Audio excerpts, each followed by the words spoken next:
Welcome to r/Bestof Redditor Updates, where a guy cheats on his wife dying of cancer. Our next Reddit post is from r/Am I the Butthole? Am I the butthole for not going to the wedding of my dad and his affair partner? When I was 17, my mom was diagnosed with breast cancer. 2 years later, she passed away. During those 2 years, my dad wasn't around much. He was always working and going on business trips. My aunt and grandma took care of mom. About 5 months after my mother's passing, my dad introduced me to his new girlfriend. I was pissed. I yelled at him for how quickly he moved on from mom when they decided to tell me they'd been in a relationship for 3 years. My dad had been cheating on my mom while she was dying. His business trips were to meet his affair partner. I was so angry, I packed my stuff and left the house. I haven't spoken to him since that day. 8 years later, I'm currently 25. The only family I speak to is an aunt who helped me when I left my dad's house. A few days later, my aunt called me, asked me how I was, and then asked if I heard from my dad.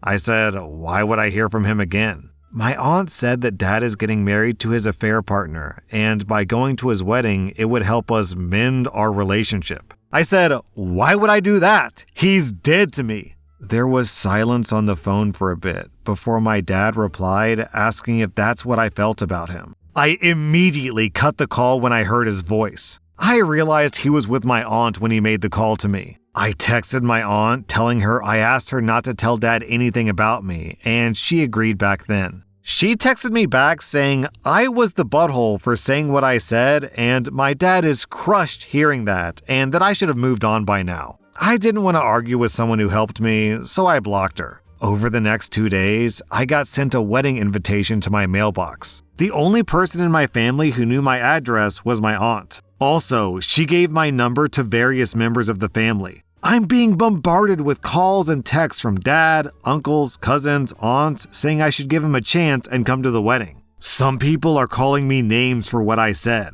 I got a text from the affair partner saying that my dad is thinking of postponing the wedding and I should just talk to him. For context, the affair partner was a friend of my mom, and she knew that she had cancer. I said it's not my fault if he postpones the wedding. I don't want to have a relationship with dad or her. They're trying to force it. It got quiet after that, but being told by so many people from dad's side that I'm a butthole did leave me conflicted, but I'm still sticking to my guns. So, am I the butthole?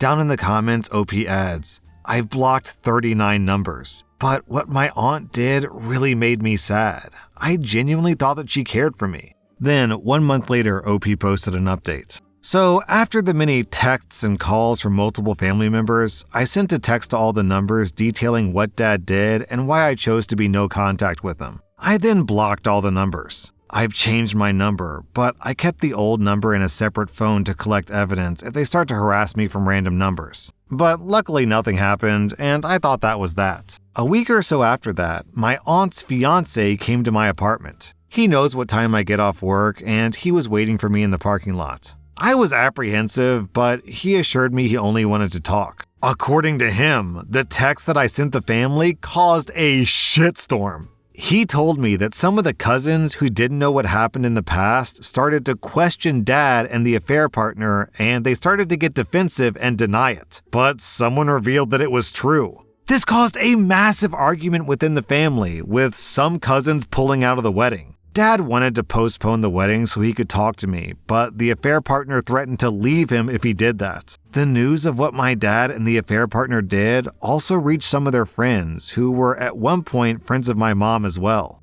Some of them also pulled out of the wedding, and this caused the affair partner to have a breakdown and start banning anyone who brings it up, family members included, from the wedding.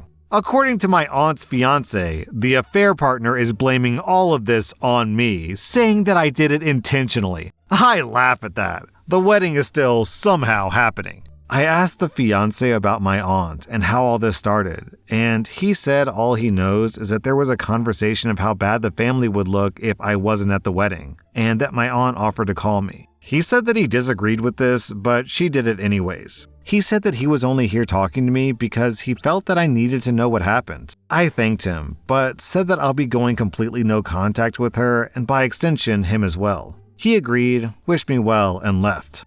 I'm not gonna lie and say that I'm completely okay. I miss my aunt. I miss my mom. But I know what I did was the right thing. I'm currently staying with my girlfriend, and she's been cheering me up by coming up with absurd ways to ruin the wedding. The very first idea she came up with was, let's go to the landfill, catch some rats, and then release them at the wedding. And it got progressively worse from there. Obviously, this is just for fun, and I have no intention of going anywhere near that wedding. But reading some of the ideas here is giving me a good laugh. Then, 1 year later, OP posted an update. For everyone asking what happened at the wedding, I don't know much. All I know is that they got married. No one from the family contacted me since then, and I didn't go around asking either. I'm at peace with it. The rest of the post is pretty long, and it's just OP updating about OP's love life and OP's job. So I guess just life moves on, all's well that ends well. Our next Reddit post is from r/parenting. I'm a 30-year-old non-binary and my husband is 29. We've been married for 5 years. I gave birth to our first child in September, a girl. My husband was present for most of my labor, but things went very pear-shaped and I had to have an emergency C-section. The doctors told my husband to leave the room and wait outside. In short, he did not see our daughter be born. A week ago, he informed me that he wants to divorce and start over on his dreams of having a family. He insists that he can't bond with our daughter and says it's because he didn't see her being born. He talked a lot about how it's always been a dream of his to have a small, close-knit family. And now he can't have that with me because of the C-section and him not being in the room. His dad suggested therapy, but my husband refused, saying he knew that it wouldn't work. I've made sure he knows that I'm open to the idea if he changes his mind, but he's been very insistent that he knows this can't be fixed. Then, 2 weeks later, OP posted an update. Several people suggested asking him to come with me to a therapist so I can get help understanding why he's leaving. He agreed, and our appointment was yesterday. It didn't go badly, but it didn't go well either. He was very upfront with the therapist. He didn't try to mince words or refuse to answer questions. He told the therapist, "They got to bond the entire pregnancy. That baby is made of their body. I can't compare to that. My work started at birth, and I wasn't there, so I don't feel like I ever got hired, if that makes sense." Yeah, he compared it to not having an employment contract. I get the metaphor, I guess, but I'm not sure how it translates to him not being able to bond. Several commenters made transphobic comments, and several other people asked if maybe my lack of gender was an issue. I assumed no because my husband had known that I'm non-binary since before we started dating, but I did bring it up while we were with a therapist. My husband insists that no, it has nothing to do with anything. He doesn't care about what I am, but just how I did. My therapist was very focused on trying to help me understand, and I appreciate that. No complaints with the therapist. I'm still completely in the dark though, and my husband has started talking about choosing a lawyer. He says he wants a clean break before our daughter gets too attached. Then, 1 month later, OP posted an update. We filed for divorce. I've taken my daughter and moved back in with my parents, who aren't very happy about the divorce, but are thrilled to have the chance to be a nanny to my daughter. Life was in stasis for about a week after my last post until my father-in-law asked us to come over for dinner. He informed me that my soon-to-be ex-husband had asked for his help paying for a lawyer. He agreed with the requirement that we all sit down and have one last talk about the situation. He opened with saying that he thinks that getting this over with would be the best for me and my daughter. So he's willing to help, but he wanted to take one last shot at fixing it. This one last shot ended up being several hours of talking. My father-in-law bluntly demanded that his son demand his reasoning. His son repeated the whole "I can't bond" thing. My father-in-law asked why. The employment contract analogy was brought up again. After much back and forth, "What do you mean by this? Why that?" My father-in-law just said, "I'm not buying this. What's the real reason, son?" My soon-to-be ex insisted till the end that what he had been saying all along was his true reasoning. He didn't see his daughter be born, so he can't bond. He says he tried, but the connection just isn't there. He was supposed to connect when my daughter was born. There was supposed to be a spark of connection between them. But that spark can only happen right at birth, I guess? In his mind, he can't get it now. My father-in-law asked his son if he thought that my daughter wasn't his. My ex insists that he has no doubts that he's the daughter's biological father. My father-in-law asked if he was seeing someone else. Was there a woman or another pregnancy somewhere? My ex did not react well to this. He threw his phone down on the table and said that we're free to search it, that he's not a scumbag. Are you sure about that? After that, the conversation turned to post-divorce life. My ex offered up that he'd been running the numbers and he would volunteer $50 a month in alimony and $50 a month in child support. He doesn't have to do either one, mind you, because we're divorcing and he wants to cut all ties with the kid, but he wants to be fair. $50 in alimony? Whatever. I have a job and a roof over our heads. I don't need it. $50 in child support? Whatever. I'm refusing to stress about it. The court will handle child support amounts. I'm making myself not be angry and let them deal with it. I admit, I tuned out most of the rest of my father-in-law's attempt to talk sense into his son after that comment. I think that was when the coffin finally nailed itself shut. I started packing when we got home and went to my parents' house the next day. I'm no longer talking to my ex. His lawyer talks to mine. We haven't spoken in almost 3 weeks. I don't think I need to tell you that he hasn't shown any concern for our daughter, but here I am anyways. Then, like 8 months later, OP posted an update. My daughter turned 1 year old this month. Nod was her first word. I suspect this is because my father-in-law brought home a foster-to-adopt dog a few months back whose previous owners called her Nod or Nodder. My daughter loves the heck out of this dog, you guys. My father-in-law sends me pictures of the dog every day to show my daughter. My ex-husband and I are just waiting on some final paperwork for the divorce to be complete. He hasn't contested anything. He did look the judge in the face and repeated that whole, "I didn't see the birth, so I can't bond" thing. His lawyer did try to defend that claim. He presented studies that he claimed said things about damages to bonds when fathers weren't present and actively involved for everything. But he was. He was there and active and involved during my entire pregnancy,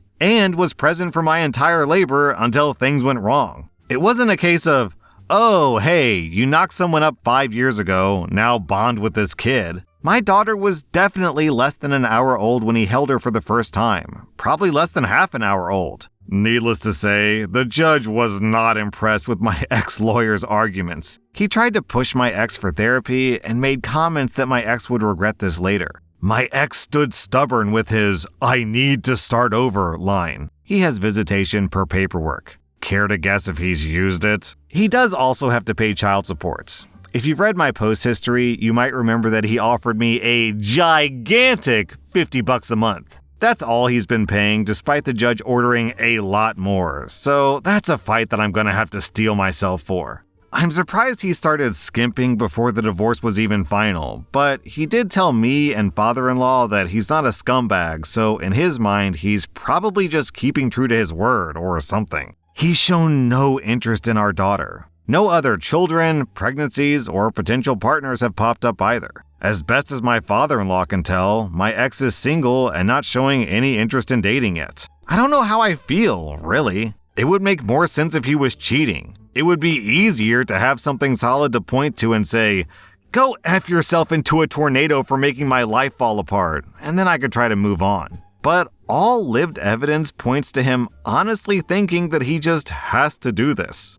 Man, I would pay good money to see the look on this guy's face once he opens up his paycheck and sees that his wages are being garnished to pay for child support, and not just $50 either. Also, down in the comments, everyone is discussing this guy's weird logic, and honestly, I don't buy it. I think what really happened here is the second his baby got born, he had a oh shit moment where all the responsibility and the reality just slapped him in the face, and he's like, I gotta get out of here. And he just came up with some random BS excuse and just stuck with it because, as dumb as it may be, it still doesn't sound as bad as, you know what, I've changed my mind, I don't want a baby anymore. So I think he's just a generic, run-of-the-mill, deadbeat dad.